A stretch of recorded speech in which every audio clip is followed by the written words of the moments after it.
All of you. Today will be discuss about hypertensive disorder of pregnancy. आज अपन hypertensive disorder of pregnancy इसमें discuss करेंगे, जिसके अंदर सबसे पहले अपन आज पढ़ेंगे प्री एक्लेम्सिया। अब देखो प्री एक्लेम्सिया क्या होता है। इसके अंदर क्या होती है, बीपी मोर देन अराइज हो जाती है 140/90 mm ऑफ Hg। ठीक है, तो इसमें देखो pre eclampsia definition, pre eclampsia is a multi system disorder है। मतलब प्री एक्लेम्सिया है वो मल्टी सिस्टम डिसऑर्डर है, मतलब एक सिस्टम का नहीं, किसी का भी कोई से भी सिस्टम का ये डिसऑर्डर हो सकता है। और अननाउन इसकी एटियोलॉजी रहती है, characterise by the development of hypertension. अगर हाइपरटेंशन क्रिएट हो सकता है तब ये चीज़ें होगी। थ्रू एक्जेंट यानी बीपी कितनी हो जाएगी 140/90 mm ऑफ Hg और मोर, इससे ज़्यादा भी, और विथ प्रोटीन यूरिया की कंडीशन होगी आफ्टर द 20 वीक्स। और प्रोटीन यूरिया की कंडीशन होगी कभी, प्रेगनेंसी के after 20 weeks in previously normotensive and non proteinuric women की कंडीशन में ये चीज़ होगा, जिसको अपन क्या बोलेंगे, प्री एक्लेम्सिया बोलेंगे। ईटियोलॉजी एंड रिस्क फैक्टर देखेंगे तो फेलियर ऑफ ट्रोपोब्लास्ट इन्वेजन, जो ट्रोपोब्लास्ट इन्वेजन है वो फेलियर होगा, उसकी वजह से भी ये चीज़ हो सकती है। उसके बाद इन्फ्लामेटरी मीडिएटर्स, अगर कोई इन्फ्लामेटरी मीडिएटर्स की कंडीशन अक्कर हुई है तब ये चीज़ें हो सकती है। मैटरनल एंड फिटल टिश्यू, उसके बाद में दिया है कोओगुलेशन एबनॉर्मलिटी, उसकी वजह से जेनेटिक प्रीडिस्पोजिशन, जेनेटिक जो प्रीडिस्पोजिशन है उसकी वजह से भी ये हो सकता है। डाइटरी डिफिशियंसी ऑफ एक्सेज, मतलब जो डाइटरी पैटर्न है उस इनटेक किया उसका आउटपुट, उसमें कुछ ना कुछ प्रॉब्लम्स है, उसकी वजह से भी हो सकता है। रिस्क फैक्टर में देखो primary gravida, family history of hypertension and pre eclampsia, दोनों ये चीज़ें अपन कलेक्ट करेंगे। प्लेसेंटल एबनॉर्मलिटीज, उसकी वजह से भी हो सकता है। हाइपर प्लेसेंटोसिस भी हो सकता है, प्लेसेंटल इस्कीमिया भी हो सकता है, और ओबेसिटी की कंडीशन में भी ये चीज़ें हो सकती है। इसके बाद में अपन देखेंगे क्लिनिकल टाइप्स, जिसमें सबसे पहले अपन माइल्ड पढ़ेंगे। माइल्ड में क्या दिया है, risk of blood pressure of more than 140/90 mm of Hg। अगर ब्लड प्रेशर है वो मोर देन कितना 140/90 mm ऑफ Hg हो गया तब ये कंडीशन अक्कर हो सकती है। और लेस देन 160 mm सिस्टोलिक हो सकता है, और 110 mm ऑफ Hg डायस्टोलिक, और विदाउट प्रोटीन यूरिया, और कोई विदाउट प्रोटीन यूरिया की कंडीशन में ये चीज़ें होगी। इसके बाद में सेकंड टाइप्स पढ़ेंगे सीवियर, जिसके अंदर सिस्टोलिक और डायस्टोलिक ब्लड प्रेशर कितना हो जाएगा more than 160/110 mm of Hg, और प्रोटीन क्या रहेगा excretion more than 5 gram of पर 24 आवर्स, मतलब प्रोटीन है वो एक्सक्रीट होगा मोर देन 5 ग्राम ऑफ पर 24 आवर्स। ओलिगो यूरिया हो सकता है। प्लेसेंट काउंट लेस देन कितनी होगी 1 लाख पर 3 मिनट्स, जो अपन प्लेसेंटा काउंट करेंगे वो लेस देन कितनी होगी 1 लाख पर 3 काउंट। उसके बाद में अपन देखेंगे HCCP सिंड्रोम डिसऑर्डर भी हो सकता है, उसकी वजह से भी ये चीज़ें हो सकती है। सेरिब्रल और विजुअल डिस्टर्बेंस, उसकी वजह से परसिस्टेंस सीवियर इपिगैस्ट्रिक पेन, उसमें भी ये चीज़ें हो सकती है। पल्मोनरी एडिमा, उसमें भी ये चीज़ें हो सकता है। क्लिनिकल मैनिफेस्टेशन देखेंगे अपन, सबसे पहले माइल्ड सिम्टम्स, जिसमें क्या होगा, slight swelling over the ankles when arise from the bed in the morning, और tightness of the ring of finger is early manifestation of preeclampsia edema, जिसके अंदर क्या बताया कि द स्वेलिंग में extent to the face, abdominal way, visual and even the whole body, मतलब क्या बताया कि स्वेलिंग होगी में भी एक्सेंट पूरे फेस पे और एब्डोमिनल वे पे और visual and the whole body. अब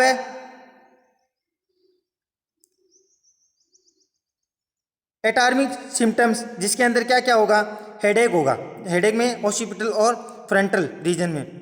डिस्टर्ब स्लीप बेंस, यानी जो स्लीप पैटर्न है वो क्या हो जाएगा, पेशेंट का डिस्टर्ब हो जाएगा। और डिमिनिश्ड क्या हो जाएगा, यूरिन आउटपुट लेस देन कितना, 400 ml इन 24 आवर्स। इसके बाद में अपन देखेंगे इपिगैस्ट्रिक पेन होगा उसको, जिसमें क्या होगा, एक्यूट पेन इन इपिगैस्ट्रिक रीजन और विद वॉमिटिंग साथ में, और वॉमिटिंग का कलर क्या होगा, कॉफी कलर होगा। आई सिम्टम्स में ब्लरिंग, लो विजन होगा, और 8 टाइम्स कंप्लीट ब्लाइंडनेस भी उसको हो सकता है। और vision of usually regain 4 to 6 weeks after delivery. Sign देखो, एब्डोमिनल वेट क्या होगा, गेन, जो एब्डोमिनल वेट है वो बढ़ जाएगा। अराइज ऑफ बीपी बढ़ जाएगी, एडिमा की कंडीशन अक्कर होगी, और एब्डोमिनल एग्जामिनेशन में भी रिकल, और एविडेंस ऑफ ग्रोथ और रिटार्डेशन ऑफ फिटस। इन्वेस्टिगेशन में करेंगे अपन यूरिन टेस्ट, जिसमें प्रोटीन यूरिया की कंडीशन देखेंगे। ऑप्थेल्मोस्कोपी एग्जामिनेशन करेंगे, जिसमें रेटाइनल एडिमा, अल्ट्रेशन इन विजन रहेगा, और हेमरेजन की कंडीशन भी अक्कर रहेगी। इसके बाद में अपन देखेंगे ब्लड वेसल्स। आप देखो ब्लड वेसल्स में क्या दिखाई देगा अपने को, ब्लड वैल्यू, जिसके अंदर देखो सीरम यूरिक एसिड कितना रहेगा, लेवल मोर देन 4.5 ग्राम पर डेसीलीटर। मतलब जो अपन सीरम यूरिक एसिड चेक करेंगे लेवल, वो 4.5 mg पर डेसीलीटर। ब्लड यूरिया लेवल कितना होगा, रिमेन नॉर्मल, जो ब्लड यूरिया रिमेन वापस नॉर्मल हो जाएगा, एंड स्लाइटली अराइज, और वापस भी बढ़ सकता है। तो serum creatinine level more than 1 mg पर डेसीलीटर।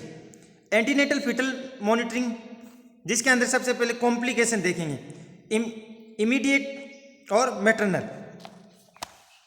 अब देखो ड्यूरिंग प्रेगनेंसी के दौरान क्या क्या हो सकता है, eclampsia coma accident haemorrhage, oliguria and anuria, low vision and even blindness, pre term labour.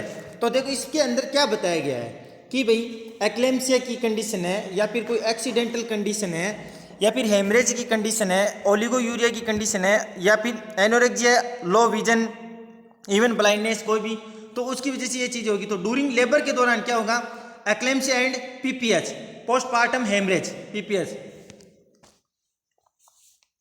जिसके अंदर देखो perineum, eclampsia coma shock and sepsis भी हो सकता है। फिर है फिटल, फिटल के अंदर क्या रहेगा, इंट्रायूट्राइन डेथ हो सकती है उसकी, इंट्रायूट्राइन ग्रोथ रेस्ट्रिकेशन हो सकता है, मतलब एंड एक्सपाइक्सिया भी हो सकता है उसको। फिर आता है रिमोट, रिमोट के अंदर अपन क्या देखेंगे, रिजिडुअल हाइपरटेंशन, मतलब कि 6 मंथ फॉलोइंग डिलीवरी 15% केसेस में ये चीजें अक्कर होगी। रिकरेंट प्री एक्लेम्सिया भी हो सकता है, और क्रोनिक रीनल डिजीज भी उसको हो सकती है। मैनेजमेंट ऑफ प्री एक्लेम्सिया, जिसके अंदर सबसे पहले अपन मैनेज करेंगे तो रेस्ट, तो जो admission in hospital and rest in useful for treatment of patient, मतलब एडमिशन करवाएंगे उसका हॉस्पिटल के अंदर, और कंटिन्यू उसको रेस्ट देंगे, जो किस में हेल्प करेगा, उसकी डिजीज को रिमूव करने में। Diet should be contain adequate amount of daily protein देंगे उसको। डायूरिटिक, जिसमें अपन क्या देंगे, प्रूसामाइड 40 mg ओरली देंगे, जिससे क्या होगा, यूरिन आउटपुट मेंटेन रहेगा। After breakfast 4-5 days in a week के अंदर इसको देंगे। फिर एंटी हाइपरटेंसिव ड्रग्स में अपन मिथाइल डोमिया और लेबेटोट निपिपेरिन एंड हाइड्रोलेजाइन, ये ड्रग्स उसको देंगे। ड्यूरेशन ऑफ ट्रीटमेंट, यानी कितने समय के लिए ट्रीटमेंट चलेगा, तो जिसमें अपन देखें ड्यूरेशन ऑफ ट्रीटमेंट, जिसमें क्या बताया कि the definitive treatment of pre eclampsia is the termination of pregnancy. तो the aim of treatment is continuous of pregnancy is possible. The patient are grouped in 2 following, तो ग्रुप ए और group B के अंदर देखेंगे। सबसे पहले group A में अपन देखेंगे if the duration of pregnancy is remote from term of the patient may be discharge कर देंगे विथ अवॉइड एडवाइस देंगे उसको to attend the antenatal clinic after 1 week. Group B के अंदर क्या करेंगे, if the pregnancy is beyond, जुड़ी हुई 37 वीक्स कंप्लीट कर लिए और delivery it to be considered without delay, बिना कोई रुकावट के अपन ये करें। तो if less than 37 weeks then treatment में be extend at last up to 34 weeks. अगर प्रेगनेंसी 37 वीक से कम है तो अपनी ट्रीटमेंट एक्सटेंड करेंगे और 34 वीक्स के ऊपर इसको अपन स्टार्ट कर सकते हैं। इसके बाद में अपन देखेंगे मेथड्स ऑफ डिलीवरी, कौन कौन से मेथड से अपने डिलीवरी करवा सकते हैं। तो इंडक्शन ऑफ लेबर, तो if the cervix is ripe surgical invasion is method of choice. तो if cervix is urine unripe prostaglandin 5 gram UG intra cervical और 1 to 2 mg in the posterior cornix is instated to make the cervix ripe. ये चीज़ें आप ये जो medicine अपन instate करवाएंगे cervix weeks के अंदर। आप देखो केजन सक्शन management during labour, blood pressure arise and convulsion में अकर ड्यूरिंग लेबर। तो the patient should be in bed, anti hypertensive drugs provided, note the BP and urine output. जो बीपी और जो यूरिन आउटपुट है उसको अपन क्या करेंगे, चेक करेंगे। फिर आता है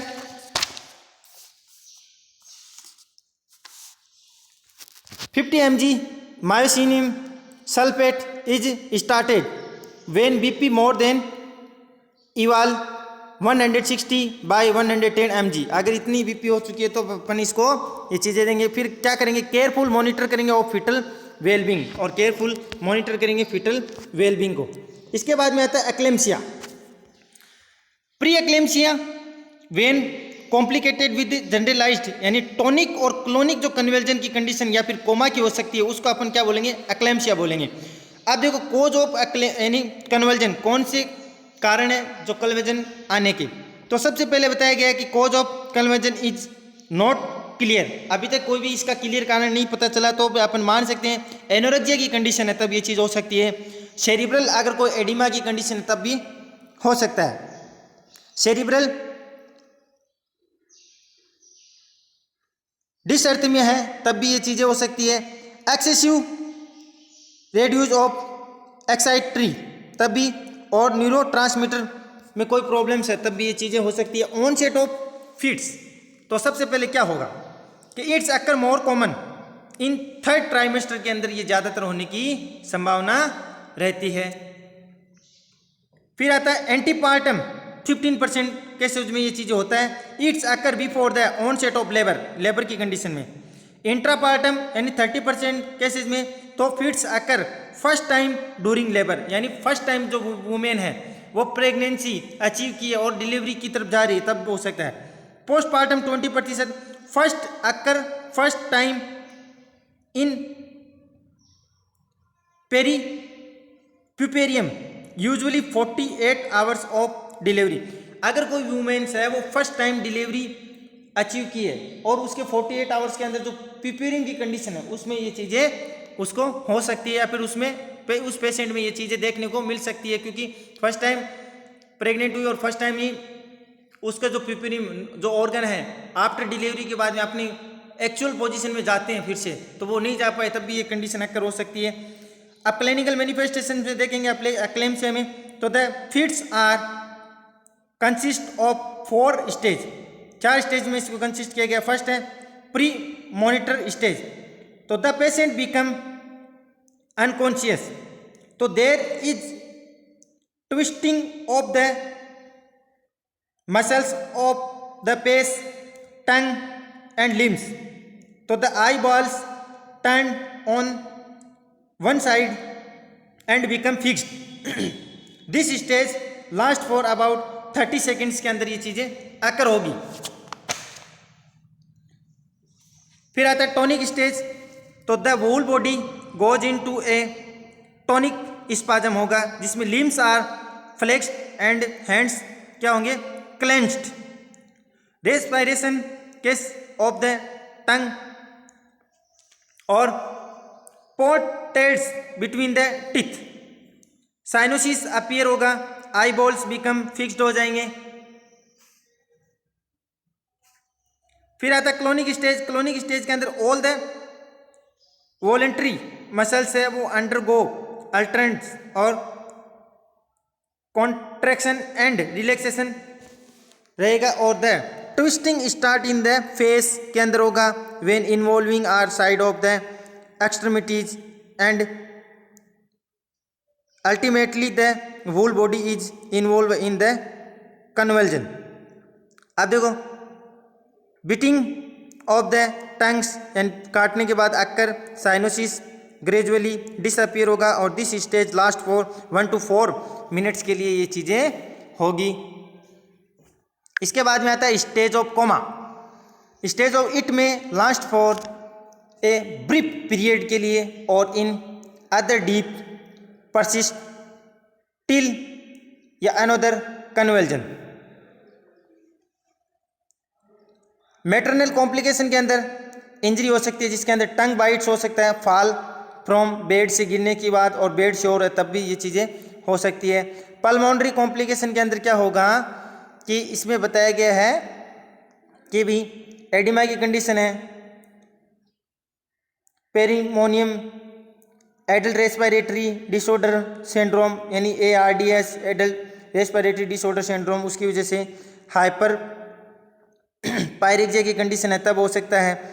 एक्यूट लेफ्ट वेंट्रिकुलर फेलियर है तब ये चीज़ें हो सकती है। सेरिब्रल के अंदर एडिमा एंड हेमरेज की कंडीशन है तब हो सकता है। और डिस्टर्ब विजन, जो विजन है उसके अंदर कोई डिस्टर्ब होने की वजह से भी ये चीज़ें हो सकती है। और पोस्टपार्टम जिसमें शॉक, सेप्सिस और साइकोसिस की कंडीशन होगी तब अपने को ये चीज़ें देखने को मिल सकती है। इसके बाद में अपन देखते हैं फिटल कॉम्प्लिकेशन। फिटल कॉम्प्लिकेशन स्वाभाविक है कि जो बेबी है उसको कोई ना कोई कॉम्प्लिकेशन होगा, जो अपन उसमें अपने को सीन भी होगा और देखने को भी मिलेगा कि फिटल कॉम्प्लिकेशन किस तरीके से हुआ है। तो देखो फर्स्ट ऑफ अपन क्या करेंगे, फिटल कॉम्प्लिकेशन देखेंगे। तो देखो prenatal monitory mortality is very high to extend about 30 से लेकर 15% केसेज में ही होगा। तो देखो जो प्रीनेटल मोर्टिलिटी क्या रहेगी, बहुत हाई रहेगी और ये क्या रहेगी, एक्सटेंड अबाउट 30 से लेकर 50% केसेज में ये चीज़ें अपने को सीन होगी। क्योंकि कॉम्प्लिकेशन होना स्वाभाविक प्री एक्लेम्सिया हाइपरटेंसिव डिसऑर्डर हो गया, जिसमें क्या होगा, बीपी राइज रहेगी, जिससे क्या होगा, ब्लड प्रेशर हाई और जो न्यूट्राइंट्स हार्मोनल प्रोस्टाग्लैंडिन जो भी हार्मोन्स डिस्टर्बेंस होंगे वो इसी के थ्रू अपने को दिखाई देंगे। जो बेबी है वो ग्रो पोजीशन में क्या रहेंगे, कुछ न कुछ कॉम्प्लिकेशन होंगे। तो the case are pre monitory intrauterine asphyxia, effect of drugs used to control convulsion और ट्रेमा। इसमें क्या बताया कि भाई इस केस के अंदर प्री मैच्योरिटी, अब आपको पता है कि high blood pressure, lack protein, nutrient, blood pressure ये चीज़ें रहेगी, तब क्या होगा कि उसमें ये चीज़ें अपने को सीन होगी कि भाई प्रीमोनिटरी है, इंट्रायूटेराइन है, एक्सपेजिया है, अफेक्ट ऑफ ड्रग्स है, जिसकी वजह से उस फीटस पे डायरेक्ट अफेक्ट पड़ेगा।